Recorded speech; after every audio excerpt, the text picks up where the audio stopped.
चक्र का बाप इससे पहले ना किसी ने सुनी,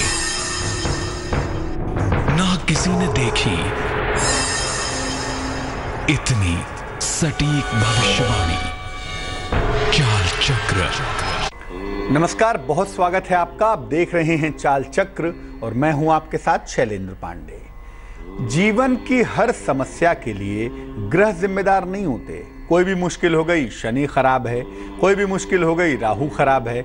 हर समस्या के लिए ग्रह जिम्मेदार हों ऐसा नहीं होता। बहुत बार हमारे छोटे छोटे जो कर्म होते हैं, हमारे छोटे छोटे जो कार्य होते हैं, वो भी हमारी किस्मत को, हमारे भाग्य को बिगाड़ देते हैं। आज हम यही जानेंगे कि हम कौन से ऐसे छोटे छोटे गलत काम कर रहे हैं जिससे हमें अशुभता आ रही है। लोग कहते हैं घर के वाइब्रेशन अच्छे नहीं हैं, घर में निगेटिव एनर्जी है, घर में बहुत दिक्कतें हैं। ये दिक्कतें दरअसल आप खुद पैदा कर रहे हैं। कैसे? आज चाल चक्र में इसी रहस्य पर से पर्दा उठाएंगे। आपके किन कर्मों से घर में अशुभता आ रही है, आपके कौन से काम घर में गड़बड़ियां पैदा कर रहे हैं, आप कौन सा ऐसा काम कर रहे हैं जिससे अशुभता को आपके घर का पता मिल रहा है। घर से अशुभता को कैसे दूर करें, घर को कैसे अच्छा, सुखी, समृद्ध, संपन्न बनाएं, आज ये जानेंगे। किसी खास राशि के लिए भाग्य का दरवाजा भी खुलेगा और आप जान पाएंगे क्या है आज का शुभ पहर। तो बात करेंगे कि आपके किन कर्मों से घर में अशुभता आ रही है, किन कर्मों से घर में दिक्कत आ रही है, ये समझेंगे और उन कर्मों को हटाने का रास्ता भी बताएंगे। लेकिन सबसे पहले आज का पंचांग। आज तिथि है वैशाख कृष्ण पक्ष की प्रतिपदा तिथि। नक्षत्र है स्वाति नक्षत्र। चंद्रमा तुला राशि में संचरण करेंगे। राहु काल का समय दोपहर के 12 बजे से तकरीबन 1:30 तक होगा। उत्तर दिशा की तरफ यात्रा करने की आज मनाही है, तो बेहतर होगा कि आज उत्तर दिशा की तरफ यात्रा ना करें। लेकिन अगर यात्रा करना जरूरी है, मजबूरी है, तो जरा सी सौंफ खाकर और भगवान का स्मरण करके यात्रा करेंगे तो मुश्किल से बचे रहेंगे।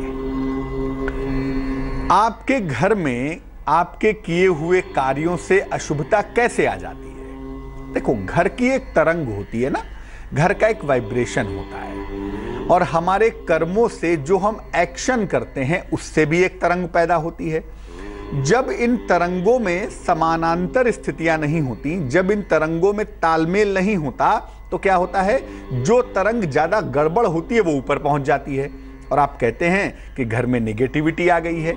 निगेटिविटी एक दिन में पैदा नहीं होती, धीरे धीरे धीरे धीरे आप गड़बड़ियां करते हैं, आप गलतियां करते हैं और आपके घर में निगेटिव एनर्जी जमनी शुरू हो जाती है। जैसे जो धूल है ना, कोई चित्र लगा दें एकदम साफ करके, धीरे धीरे उस पर धूल जमेगी और कुछ सालों के बाद वो एकदम धूल एकदम मोटी परत जम जाती है। वैसे ही घर में नकारात्मक ऊर्जा या घर में जो अशुभता है वो एक दिन में नहीं जमा होती, वो धीरे धीरे जमा होती है। सबसे पहले ये जानते हैं कि हमारे किन कार्यों से घर में अशुभता पैदा होती है, कहां कहां हम गलतियां करते हैं। पहली गलती, गंदे जूते चप्पल पहनकर घर में घुसना। ये तो बड़ी कॉमन सी आदत है। लोग बाहर के गंदे जूते चप्पल पहने और सीधा घर में घुस जाते हैं। बाहर जाने किस किस तरह के लोग चल रहे हैं, सड़कों पे थूक रहे हैं, गंदगी से होके पैर निकल रहा है, जाने किस किस तरह के लोगों से मिल रहे हैं, जाने किन किन रास्तों पर चल रहे हैं और उन्हीं रास्तों पर चला हुआ जूता चप्पल लाते हैं। उसके अंदर तमाम निगेटिव एनर्जी होती है और उसको लेके पूरे घर में घूमना शुरू कर देते हैं। उन जूते चप्पलों के माध्यम से घर में निगेटिव एनर्जी बहुत आसानी से घुसने लगती है और क्या करते हैं, जूते चप्पल को उठा के घर के अंदर रख देते हैं। निगेटिव एनर्जी इकट्ठा हो रही है, जम रही है धीरे धीरे। जो लोग गंदे जूते चप्पल पहनकर घर में घुसते हैं उनके घर से बीमारी कभी नहीं जाती। कोई ना कोई बीमारी उनके घर में 24/7 रहती ही रहती है, जरूर रहती है। इसीलिए घर में आने के पहले जूते चप्पलों को अच्छी तरह झाड़ लें और घर के बाहरी तरफ ही निकालें। पूरे घर में पहनकर गंदे जूते चप्पल बाहर वाले मत घूमिए। दूसरी गड़बड़ी, घर में गंदे कपड़े इकट्ठे करके रखना।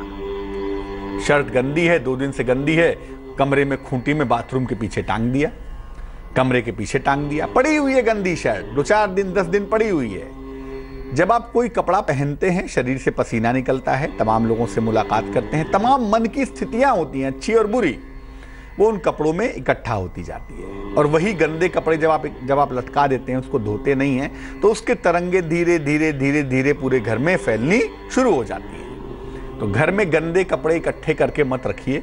अगर गंदे कपड़े हैं तो उनको जहां गंदे कपड़े रखने का स्थान है वहां रखें, बाथरूम में रखें या फिर धो डालें। लेकिन गंदे कपड़े इकट्ठे करके घर में रखना अच्छा नहीं है। बहुत सारे लोग तो अपने बेडरूम में ही गंदे कपड़े छोड़ देते हैं, ऐसा बिल्कुल ना करें। इससे मन में तनाव पैदा होता है और घर में अशुभता भी पैदा होती है। घर के बाथरूम में गंदगी करना तीसरी बड़ी समस्या। यह समस्या पुरुषों के साथ थोड़ी ज्यादा होती है। पुरुष जो होते हैं वो घर के बाथरूम में पानी गिरा हुआ है, फर्श पे चप चप चप चप कर रहा है, पानी वाले बाथरूम को इस्तेमाल किए पड़े हैं, ब्रश उधर फेंका है, टूथपेस्ट उधर फेंका हुआ है, घर के बाथरूम को गंदा मचाए हुए हैं। घर के बाथरूम को साफ सुथरा रखिए, क्योंकि अगर हम ज्योतिष की बात करें तो जो राहु और केतु नामक प्लेनेट हैं वो घर के बाथरूम में रहते हैं। जब आप घर के बाथरूम में गंदगी करते हैं तो आपकी कुंडली के राहु और केतु दोनों खराब हो जाते हैं। तो घर के बाथरूम में कृपा करके गंदगी ना करें। एक और भी समस्या है, घर में किताबों को, पेन को, इनको बिखेर कर रखना। किताब पढ़ी, जहां पढ़ी वहीं छोड़ दिया, पेन से लिखा, जहां पढ़ा वहीं छोड़ दिया, वहीं फेंक दिया। घर में किताबें वहां पड़ी हैं, यहां पड़ी हैं, पेन यहां फेंका है, वहां फेंका है। जो लोग किताबों को, पेन आदि को समेट कर नहीं रखते, ऐसे लोगों के बारे में बता दूं कि ऐसे लोगों का पैसा व्यर्थ में बर्बाद होता है।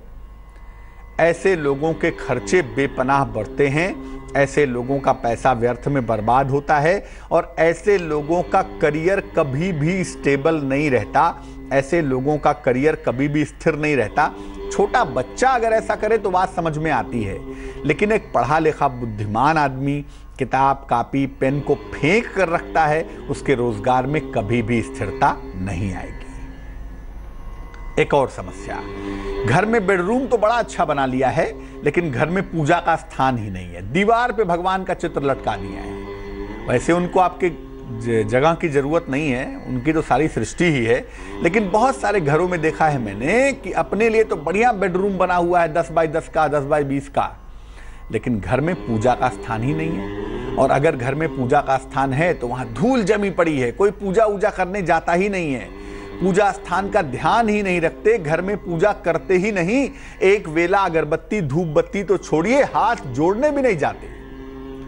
जो लोग घर में पूजा स्थान नहीं रखते, घर में पूजा आदि नहीं करते, पूजा स्थान का ध्यान नहीं रखते, ऐसे लोगों को मैं गारंटी दे सकता हूं कि ऐसे लोगों को संकट से निकलने में बहुत समय लगता है।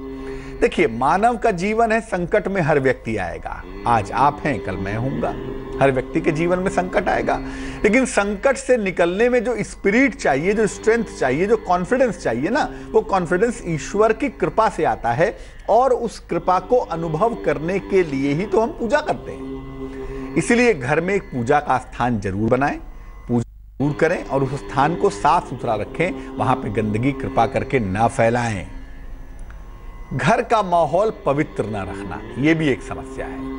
घर में इतनी गंदगी रखते हैं कि घर में घुसते ही सामान यहां बिखरा हुआ है, किनारे जाला लगा हुआ है, चारों तरफ धूल बिखरी हुई है। घर में लोग ठीक से रहते ही नहीं है, घर का माहौल ही अच्छा नहीं है। तो घर का माहौल ऐसा होना चाहिए कि लोग घर में घुसे तो लगे कि हाँ भाई कहीं आ गए। जैसे मंदिर में घुसते हैं ना, घुसने के साथ ही मन बड़ा पवित्र हो जाता है, वैसे ही घर का माहौल होना चाहिए। घर में कदम रखे, लगा कि आ गए जन्नत में, आ गए स्वर्ग में, ऐसा माहौल रखिए। और जो लोग घर का माहौल पवित्र नहीं रखते हैं, उनके घर में एक बड़ी भारी मुश्किल पैदा होती है। उनके घर में कभी भी संतान उन्नति नहीं करती। इसलिए घर का माहौल पवित्र रखने की कोशिश करिए। मैं नहीं कह रहा हूं कि हर समय आप मेंटेन कर पाएंगे, लेकिन कोशिश करने में हर्ज नहीं है। अगर घर का माहौल आप पवित्र रखें, घर का माहौल आप अच्छा रखें, तो आप यकीन मानिए बहुत सारी चीजों को आप ऐसे ही ठीक रख पाएंगे और घर की अशुभता दूर हो जाएगी। ये तो आपकी हरकतें हैं। जिन हरकतों की वजह से, जिन आदतों की वजह से घर में अशुभता पैदा होती है, कुछ खाने पीने की आदत भी ऐसी होती है जिसकी वजह से घर में अशुभता आ जाती है। घर में खान पान की कुछ ऐसी गड़बड़ आदतें लोग पैदा कर लेते हैं या लोगों के अंदर हो जाती है जिससे घर में अशुभता आती है। वो आदत कौन सी है? घर में घूम घूम कर खाना पीना। कभी डाइनिंग टेबल पे खा रहे हैं, कभी बेडरूम में खा रहे हैं, कभी लिविंग एरिया में खा रहे हैं, कभी बालकनी में ही खाने लगे। यानी घर में घूम घूम कर खाते हैं। कभी पलंग पे खाते हैं, कभी सोफे पे खाते हैं, कभी पढ़ाई के टेबल पे खाने लगते हैं। यानी खाने का कोई स्थान ही निश्चित नहीं है। देखिए, भोजन का एक स्थान निश्चित होना चाहिए ताकि उसकी तरंगें आपको ठीक से मिल सकें और जब आप भोजन करते हैं तो मन शांत रह सके। घूम घूम कर खाने से एक तो भोजन के वाइब्रेशन अलग अलग जगहों पर आपको अच्छे नहीं मिलेंगे, तो हो सकता है खाना खाने में दिक्कत हो। और दूसरा, घूम घूम कर खाने से खाना भी निगेटिव होगा और वो तमाम जगह भी निगेटिव होगी जहां घूम घूम कर खाते हैं, क्योंकि खाते समय हो सकता है मुंह से जूठन गिर जाए, हाथ से जूठा खाना गिरे, तो वो अच्छा नहीं होगा ना। इससे भी घर में अशुभता पैदा होगी। दूसरी बात, लोगों के घर में मांसाहार भी बनता है, शाकाहार भी बनता है। मैं इस पर नहीं जाऊंगा कि नॉनवेज खाएं या ना खाएं, लेकिन नॉनवेज और वेजिटेरियन फूड के लिए अलग अलग बर्तन का प्रयोग करना चाहिए। जो लोग मांसाहार और शाकाहार के लिए एक ही बर्तन का प्रयोग करते हैं, एक ही बर्तन में नॉनवेज भी पकाते हैं, उसी में वेज भी पकाते हैं, उसी से लोगों को भी खिलाते हैं, खुद भी खाते हैं, खुद जो मन करे सो करिए। लेकिन मांसाहार और शाकाहार के लिए कम से कम दूसरों के लिए अलग अलग बर्तन का प्रयोग करिए, अन्यथा आप बीमार भी रहेंगे और आपके घर में धन की बर्बादी भी होती रहेगी। तो मांसाहार और शाकाहार के लिए एक ही बर्तन का प्रयोग करना बंद कर दें, वरना आप मुश्किल में आ सकते हैं। घर में जूठे बर्तन इधर उधर छोड़ना, इससे भी घर में अशुभता आती है। पानी पिया गिलास में, गिलास वहीं छोड़ दिया, डाइनिंग टेबल पर ही छोड़ दिया, या गिलास में पानी पिया, गिलास को लिविंग एरिया में ही छोड़ दिया। तो घर में जूठे बर्तन इधर उधर छोड़ने से जूठे वाइब्रेशन चारों तरफ दौड़ते हैं और इससे भी घर में अशुभता पैदा होती है। जूठे बर्तन का इस्तेमाल जब भी आप करें, पानी पिए गिलास में, गिलास ले जाके सिंक में रख दें, किचन में रखें जहां पे रखा जाता है। खाना खाएं, जूठे बर्तन को ले जाके जहां पे जूठे बर्तन रखे जाते हैं वहां रखें। घर में जूठे बर्तनों को इधर उधर छोड़ना भी अच्छा नहीं होता। एक और बड़ी भारी प्रॉब्लम है, खाना बर्बाद करना या कूड़े में डालना। खाना खा रहे हैं, खाना थाली में छोड़ दिया। मतलब खाना इतना लेते ही क्यों हैं जितना छोड़ने की नौबत आ जाए। इतना ही लो थाली में कि व्यर्थ न जाए नाली में, लेकिन सुनना ही कहाँ है, खाना बर्बाद करेंगे ही करेंगे। और खाना बच जाएगा तो चावल को उठाएंगे, कूड़े में डाल देंगे। ये जो कर रहे हैं ना, ये लक्ष्मी का अपमान है। और जो लोग भी ऐसा कर रहे हैं, खाना बर्बाद कर रहे हैं या खाने को कूड़े में फेंक रहे हैं, किसी और को खिला दें तब भी ठीक है, गाय को खिला दें तो भी ठीक है, किसी पशु को खिला दें तो भी ठीक है, लेकिन खाने को कूड़े में फेंक रहे हैं या खाना बर्बाद कर रहे हैं, मैं उनको बता दूं, एक दिन ऐसा जरूर आएगा जब आपको एक एक पैसे का मोहताज होना पड़ेगा। एक एक पैसे के लिए आपको दिक्कत उठानी पड़ेगी, आपको किल्लत का सामना करना पड़ेगा। तो खाना बर्बाद करना या कूड़े में डालना बेहद खतरनाक है, बेहद बुरा है। घर में भी अशुभता पैदा होगी और जीवन में दरिद्रता भी आपका पीछा नहीं छोड़ेगी।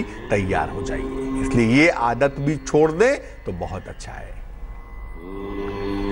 कुछ व्यवहार की आदतें होती हैं, कुछ हमारा बिहेवियर ऐसा होता है जिससे घर में अशुभता आती है। कुछ ऐसे बिहेवियर का काम हम करते हैं, कुछ हमारा आचरण ऐसा होता है जिससे घर में अशुभता पैदा होती है। कौन सा आचरण है वो, कौन सा बिहेवियर है वो जिससे घर में अशुभता आती है?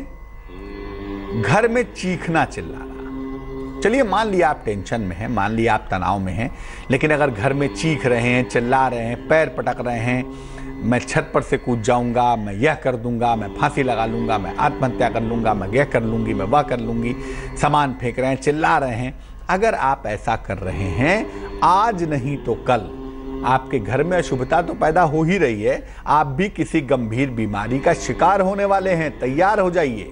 इसलिए घर में चीखना चिल्लाना बिल्कुल बंद कर दें, यह करना बहुत अच्छा नहीं है। दूसरी बात, घर में बड़ों के साथ अच्छा व्यवहार ना करना। आपके बड़े हैं, आपको लगता है कि अरे ठीक है पढ़े हुए हैं, जो ये सोचते हैं ना उनके घर में तो अशुभता आती ही है, उनकी कुंडली का बृहस्पति भी खराब होता है।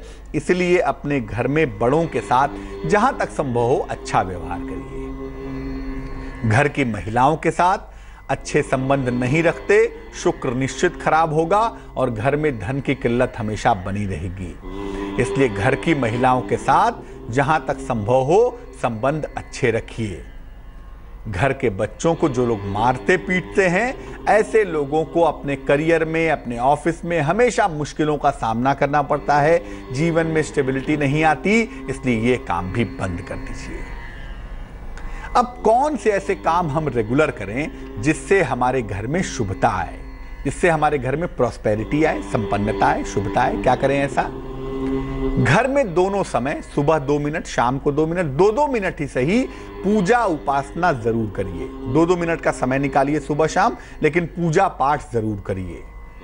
घर में यथाशक्ति जितना संभव हो सफाई रखिए। घर में पानी की बर्बादी बिल्कुल मत करिए, वरना पैसे की भी दिक्कत होगी, जीवन और स्वास्थ्य की भी दिक्कत होगी। घर में चीखिए, चिल्लाइए नहीं। कोई दिक्कत है, बात रास्ती से कहिए, बात शांति से कहिए, चिल्लाइए नहीं, चीखिए नहीं। घर में सप्ताह में 1 बार घर में कोई धार्मिक आयोजन करिए। सुंदरकांड का पाठ कर लिया, हनुमान चालीसा का पाठ कर लिया, विष्णु सहस्त्रनाम का पाठ कर लिया। घर में सप्ताह में 1 बार घर के सारे लोग मिलकर, जितने लोग भी उपस्थित हैं, कोई ना कोई धार्मिक पाठ कर लें, धार्मिक आयोजन कर लें, भजन कर लें, कीर्तन कर लें, विष्णु सहस्त्रनाम पढ़ लें, सुंदरकांड पढ़ लें, हनुमान चालीसा पढ़ लें। ऐसा अगर किया जाए तो आपके घर में शुभता हमेशा बनी रहेगी। और अगर कहीं से गलती से अशुभता आ भी गई ना, तो वो अशुभता टिकेगी नहीं, वो अशुभता निश्चित रूप से दूर हो जाएगी। तो आपके ही छोटे छोटे काम हैं, आपकी ही छोटी छोटी हरकतें हैं जिनसे आपके घर में अशुभता आती है। इनका ध्यान रखिए ताकि घर में शुभता आ सके। वक्त हो चला है एक छोटे से ब्रेक का।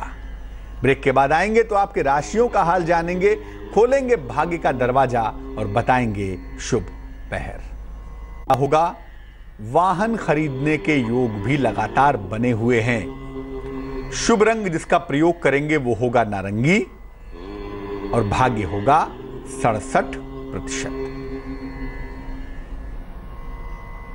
वृष राशि, संतान प्राप्ति के योग बन पा रहे हैं। रोजगार में मनचाही सफलता मिल रही है। आकस्मिक धन की प्राप्ति के योग भी दिखाई दे रहे हैं। शुभ रंग आसमानी है और भाग्य है 54%।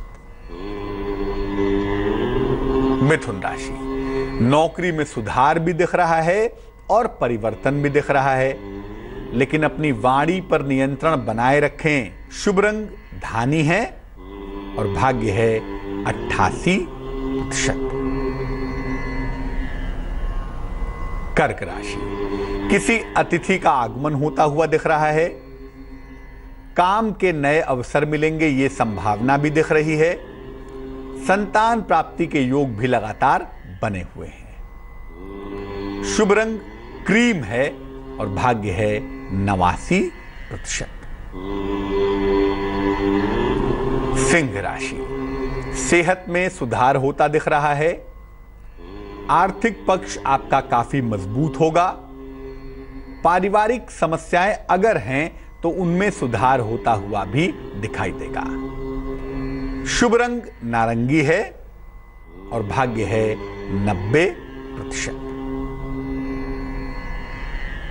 कन्या राशि, लंबी यात्रा के योग बने हुए हैं। नौकरी में तनाव से बचाव करें। छोटा ही सही लेकिन आर्थिक फायदा आपको अवश्य होगा। शुभ रंग हरा है और भाग्य है 50%। तुला राशि, परिवार में आपके खुशहाली आएगी। संतान पक्ष से आपको सुख की प्राप्ति होगी। जल्दबाजी से बचाव करें। शुभ रंग जिसका इस्तेमाल करेंगे वो होगा गुलाबी और भाग्य होगा 89%। वृश्चिक राशि, संतान प्राप्ति का योग बना हुआ है। कारोबार में फायदा होगा। और देखिए, अपने लोगों पर, अपने मित्रों पर विश्वास करना सीखिए। हर जगह अविश्वास करने से काम नहीं चलेगा। शुभ रंग सफेद होगा और भाग्य होगा 81%। धनु राशि, वाणी पर नियंत्रण बनाए रखें। लंबी यात्रा के योग बने हुए हैं। अपनी योजनाओं को गोपनीय रखें। शुभ रंग धानी है और भाग्य है 74%। मकर राशि, वाद विवाद से बचाव करें। आर्थिक लाभ होता हुआ दिख रहा है। संतान के लिए सफलता के सुंदर योग भी बने हुए हैं। शुभ रंग पर्पल यानी कि बैगनी और भाग्य होगा 69%। कुंभ राशि, नौकरी लगने के सुंदर योग बन रहे हैं। मान सम्मान की प्राप्ति होगी। आपकी तमाम पुरानी समस्याओं का अंत भी होगा। शुभ रंग नीला है और भाग्य है 88%। मीन राशि, आत्मविश्वास बढ़ेगा। आपका रुका हुआ काम भी पूरा होगा, रुका हुआ काम भी बनेगा। अगर किसी गरीब आदमी को भोजन करा दें या खाने पीने की चीजों का दान कर दें तो बड़ा अच्छा रहेगा आपके लिए। शुभ रंग पीला होगा और भाग्य होगा 63%। भाग्य का दरवाजा खुलेगा और उसमें से खास राशि बाहर निकलेगी। लेकिन फिलहाल एक दर्शक से बात करते हैं। संभल से जुड़ रहे हैं हमारे साथ नंद किशोर जी। बताइए नंद किशोर जी। गुरुजी नमस्कार। जी नमस्कार। मैं संभल से बोल रहा हूँ सर, नंद किशोर शर्मा। मेरा बेटा है कपिल शर्मा, उसकी डेट ऑफ बर्थ है जी 2/7/1981। 2/7/1981। हाँ जी। समय बताइए। जन्म हुआ है बबराला, जिला संभल। समय 7:58 सुबह। और कहाँ पे जन्म हुआ है? बबराला, जिला संभल, यूपी। क्या प्रश्न है, पूछिए। प्रश्न है गुरुजी, उसके रिश्ते बहुत आते हैं, शादी में एकदम जो है हो नहीं पाती। कभी कुछ कोई, कभी नाड़ी दोष, कभी मंगली निकलती है बाद में, एकदम मतलब हो नहीं पाता। आज रिश्ते बहुत रहे हैं। और दूसरा ये इसके कैरियर के विषय में थोड़ा अनिश्चितता रहता है। इस समय एमएनसी अंबुजा सीमेंट सर्विस मिल में है, एमएनसी में, तो उसके भविष्य के लिए। कर्क लग्न की कुंडली है, राशि बन रही है इनकी मिथुन। और जहां तक विवाह का प्रश्न है ना, विवाह इनका तय होने का वक्त चल रहा है इस समय। ज्योतिष की संभावनाओं के हिसाब से इस वर्ष के अंत में, बुध की महादशा में बुध की अंतर्दशा भी चल रही है, इस वर्ष के अंत में या अगले वर्ष की शुरुआत में इनकी शादी हो जाएगी। और अगर हम तय होने का समय बताएं तो सितंबर तक वो वक्त चल रहा है जब इनकी शादी तय हो सकती है। अभी मई, जून, जुलाई, अगस्त तक का जो समय है, इसी में इनकी शादी तय हो जाएगी और इस वर्ष के अंत में या अगले वर्ष के आरंभ में इनकी शादी भी हो जाएगी। करियर का जहां तक प्रश्न है, जनवरी 18 के बाद करियर में बदलाव दिखाई दे रहा है और ये बदलाव सुखद होगा, बढ़िया होगा, उसमें चिंता की आवश्यकता नहीं है। लेकिन कुंडली में चंद्रमा के कमजोर होने से चीजों के होने में थोड़ा डिले हो रहा है, दिक्कत हो रही है। चंद्रमा के पक्ष को प्रबल करने से लाभ होगा। एक मोती इनको पहना देते हैं, वजन में 12 से 14 रत्ती, चांदी की अंगूठी में, सीधे हाथ की सबसे छोटी उंगली में। सोमवार की रात को मोती पहनाने से इनको लाभ होगा। एक मोती इनको पहना दीजिए। और दूसरा, सुबह शाम नमः शिवाय का जप ये खुद करें या आप अपने पुत्र के लिए करिए। उससे एक तो करियर भी ठीक होगा, दूसरा विवाह भी इनका जल्दी हो जाएगा। तो दर्शकों से हमारी बातचीत जारी रहेगी, लेकिन फिलहाल खोल देते हैं भाग्य का दरवाजा। भाग्य का दरवाजा आज खुल रहा है कन्या राशि के लिए। और कन्या राशि के लोगों को आज कहा जाएगा कि आप हरे फल का दान करें। किसी निर्धन व्यक्ति को कर दें, किसी मंदिर में दे आएं, गाय को खिला दें, जैसा भी ठीक लगे, किसी पशु को खिला दें। आज कन्या राशि के लोग हरे फल का दान करेंगे। ऐसा करने से उनके जो रिश्तों में दिक्कत चली आ रही है, इस समय रिश्तों में जो मनमुटाव की स्थिति बनी हुई है, निश्चित रूप से वो समस्या, वो दिक्कत दूर हो जाएगी। एक दर्शक जुड़ रही हैं हमारे साथ, इंदौर से उषा जी हैं, उनसे बात करते हैं। उषा जी बताइए। जी पंडित जी नमस्कार। जी नमस्कार। नमस्कार, मेरे को अपने हस्बैंड के बारे में पूछना है। डेट ऑफ बर्थ बोलिए। 24/7/63। 24 जुलाई 63। हाँ। समय? पंडित जी सास ससुर तो नहीं है, तो मेरे को समय का मालूम नहीं है। 1 से 9 के बीच में कोई संख्या बोलिए। 7। अब पूछिए क्या प्रश्न है। पंडित जी पति की सर्विस को मतलब 27-28 साल हो गए, उनके साथ वालों का प्रमोशन हो गया, इनका प्रमोशन नहीं हुआ। जीवन में थोड़ी बहुत कठिनाई चल रही है, एक आर्थिक से भी, और हम दोनों में विवाद बहुत हो जाता है, मानसिक तनाव बहुत रहता है हम दोनों को। कभी कभी हम दोनों हस्बैंड में महीना 15 दिन तक बात नहीं होती, हम बोलते नहीं, और थोड़ा आर्थिक परेशानी से भी बहुत हम जूझ रहे हैं, और इनका प्रमोशन अभी तक नहीं हुआ, और घर लेना चाहते हैं इंदौर में, तो हमारा घर कब तक होगा? देखो इस समय का जो आता है पर रुकता नहीं है। देखो इस समय का जो प्रश्न है वो ये कह रहा है कि आपके पति का बेहतर समय इसी साल के अगस्त के महीने से शुरू हो जाना चाहिए, जो इस समय का प्रश्न है। जहां तक प्रमोशन का प्रश्न है, प्रमोशन तो देखो अगले साल हो पाएगा, इस साल प्रमोशन होने की संभावना नहीं दिखाई दे रही है। प्रमोशन अगले वर्ष ही होने की संभावना है, लेकिन जो आर्थिक स्थिति है, जो फाइनेंशियल बेटरमेंट है, वो इसी साल होता हुआ दिख रहा है। अगस्त के महीने से जीवन में सुधार होता हुआ दिखाई देगा। संपत्ति का जो लाभ है, चाहे वो मकान खरीदने का हो, मकान बनवाने का हो, वो भी अगले साल होगा, और अगले ही साल इनका प्रमोशन होने के योग भी बन पा रहे हैं। फिलहाल के लिए 2 उपाय करने की मैं सलाह दूंगा। आप इनकी पत्नी हैं, आप करें, या आपके पतिदेव खुद करें। हर मंगलवार और हर शनिवार को शाम को सुंदर कांड का पाठ एक बार जरूर करिए, वो विशेष लाभकारी है, वो करना ही चाहिए। और दूसरा क्या करिए, अपने पतिदेव को बोलिए कि हर शनिवार को शाम को पीपल के नीचे सरसों के तेल का एक दीपक जलाएं। तो मंगल और शनिवार की शाम को सुंदरकांड का पाठ करें, और शनिवार की शाम को पीपल के नीचे सरसों के तेल का दीपक जलाएं। ये 2 उपाय करें, प्रभु ने चाहा तो इनकी मुश्किलें दूर हो जाएंगी। तो आज हमने बात की कि आपके कौन से छोटे छोटे कार्य आपके घर में अशुभता पैदा करते हैं, निगेटिविटी पैदा करते हैं। अब जान लेते हैं क्या है आज की सलाह।